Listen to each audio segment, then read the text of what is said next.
తో మాట్లాడదాం. విజయలక్ష్మి గారు, నరసింహప్రసాద్ గారు ఎలా చూస్తారు? దేవుడి విషయంలో నేను సామాన్య భక్తుడినే, తప్పిదం జరిగింది, ప్రమాదం జరిగింది, భక్తులు చనిపోవడం అనేది నన్ను కలిచివేసింది, బాధపడుతున్నాం అని కూడా సీఎం, డిప్యూటీ సీఎం ఇద్దరు కూడా మాట్లాడారు.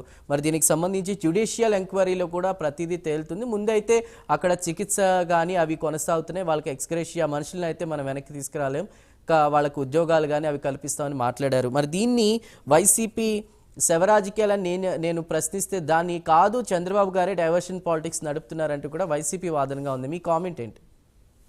సార్, ముందుగా ప్యానెల్లో ఉండే పెద్దలకి, ఈ డిబేట్ చూస్తున్న అందరికీ నమస్కారం సార్.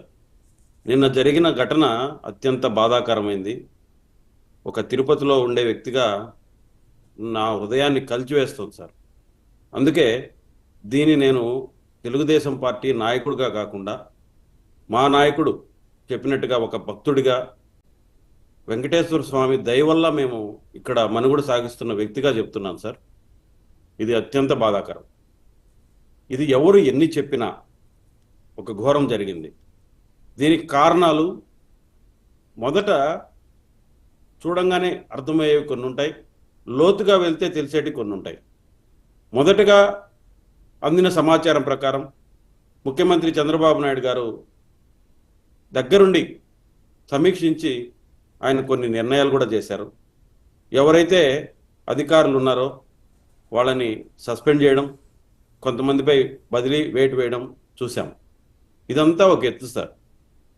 కానీ ఈ తిరుమల అనేది ఒక ప్రపంచ ప్రఖ్యాతిగాంచిన ఒక పుణ్యక్షేత్రం.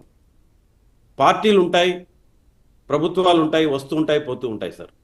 కానీ ఆ కలియుగ దైవం మాత్రం కొన్ని కోట్ల మంది మనోభావాలకి ముడిపడి శాశ్వతంగా ఉండే ఒక ఆరాధ్య దైవం ఆయన. కాబట్టి ఆయన విషయాల్లో నేనైతే మాత్రం ఒళ్ళు దగ్గర పెట్టుకునే మాట్లాడతాను, రాజకీయం చేయదలుచుకోలేదు. ముఖ్యంగా నిన్న గమనిస్తే జరిగిన పొరపాట్లు ఖచ్చితంగా పొరపాటే.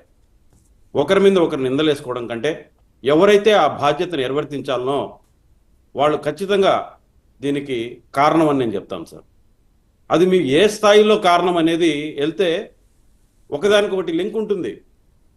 గేటు దగ్గర కాపలా కాసే వ్యక్తి దగ్గర నుంచి ఆ నిర్ణయాలు చేసిన అధికారుల వరకు దీన్ని ఖచ్చితంగా బాధ్యత తీసుకోవాల్సిందే. ఒక నమ్మకంతో దేవుడి మీద ఎక్కడి నుంచో కొన్ని వేల కిలోమీటర్లు ప్రయాణం చేసి ఎంతో కష్టపడి ఇక్కడికి చేరుకుంటారు. ఇది మెయిన్ ప్రయారిటీ ఏముండాలి? వాళ్ళ మీద, వాళ్ళ ప్రాణాల మీద, వాళ్ళకుండే భక్తిని ఎలా నెరవేర్చాలా అనే దాని మీదనే అధికారులకి ప్రయారిటీ ఉండాలి.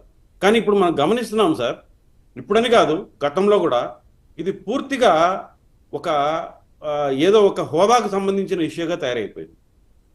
తిరుమలలో జేఈఓ గానో, ఏఈఓ గానో, ఈఓ గానో, చైర్మన్ గానో వస్తే అదొక పెద్ద కిరీటం అనుకుంటున్నారు. కానీ అది ఒక బాధ్యతని ఎంతమంది అధికారులు భావిస్తున్నారు? ఒక సాధారణమైన భక్తుడికి ఒక సంతృప్తిని, దేవుణ్ణి చూసాం ఒక క్షణం పాటు అనే సంతృప్తిని ఎంతమంది మిగులుస్తున్నారు? గుండె మీద చేసుకొని చెప్పండి. ఇప్పుడనే చెప్పలేదు నేను, గతం నుంచి కూడా.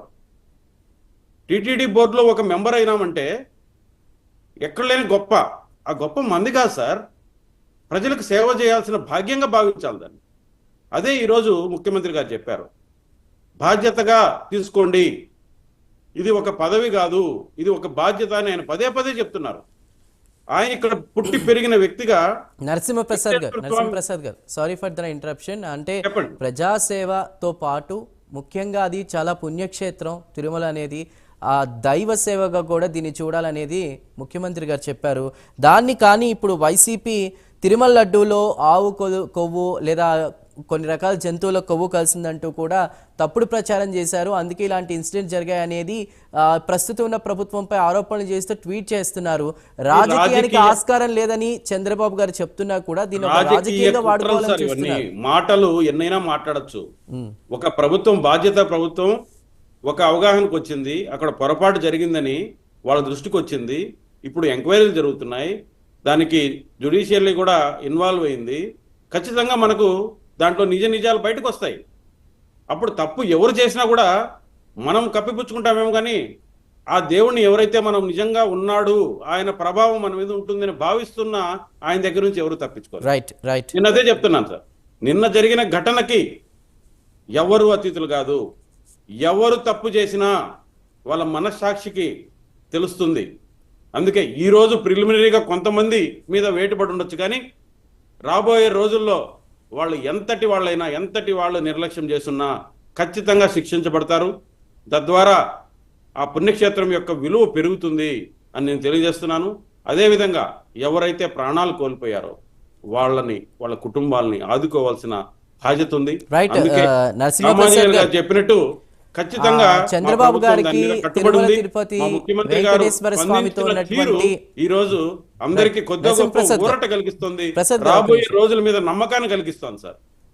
చంద్రబాబు గారికి తిరుమల తిరుపతి వెంకటేశ్వర స్వామితో ఉన్నటువంటి అనుబంధం లేదా ఆ భక్తి అనేది ఇప్పుడు కాదు, ఎప్పటి నుంచో ప్రజలు చూస్తున్నారు.